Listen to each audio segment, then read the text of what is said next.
হাতে টাকা জমছে না, বাড়িতে এই জিনিসগুলো নেই তো।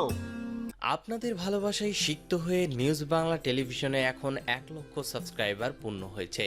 আপনি যদি এখনও সাবস্ক্রাইব না করে থাকেন তাহলে প্রথমে সাবস্ক্রাইব বাটনে ক্লিক করুন, তারপর পাশে থাকা বেল আইকনটিতে প্রেস করুন। তাহলে পৌঁছে যাবে নিউজ বাংলা টেলিভিশনের সব নিত্য নতুন খবর আপনার কাছে সবার আগে।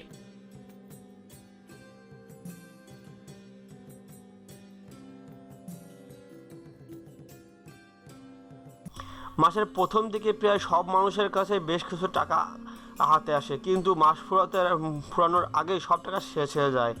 এমন দেখে নেওয়া যায় যে টাকা আসতে যতক্ষণ আবার যেতেও দেরি লাগে না। শত শত চেষ্টা হাতে টাকা কিছুতে জমাতে পারেন না, কিন্তু বাস্তু নিয়মে কিছু নিয়ম আছে যা মেনে চললে অর্থ জমানো কিছুটা হলেও সম্ভব হতে পারে। দেখে নিন বাড়িতে এই জিনিসগুলো ঠিক আছে কিনা। বাড়িতে যদি শুকনো কোনো গাছ থাকে তাহলে এই মুহূর্তে তুলে ফেলুন, বাইরে ফেলে দিন। শুকনো গাছ থেকে প্রচুর পরিমাণ নেগেটিভ এনার্জি নির্গত হয়, যার ফলে অর্থ সঞ্চয় কম হয়। বাড়িতে যদি কোনো ভাঙা তালা বা যে তালা চাবি হারিয়ে গেছে সেরকম কোনো তালা থাকে তাহলে সেটা তাৎক্ষণিক ফেলে দিন।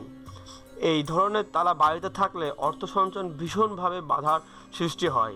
আপনার মানি ব্যাগটা কি ছিঁড়ে গেছে তাহলে সেটা ব্যবহার করা ঠিক নয়। এরকম মানি ব্যাগ ব্যবহার করলে টাকা বেশি পরিমাণ খরচ হয়, অর্থ জমেও কম। আপনার বাড়িতে কি ভাঙা বাসন জমেছে তাহলে সেটা মুহূর্তে ফেলে দিন। ভাঙা বাসন বাড়িতে থাকলে অর্থ সঞ্চয় বাধা হতে পারে। বাড়িতে যদি ভাঙা আয়না থাকে সেটাও টাকা পয়সা জমাতে বাধা দেয়।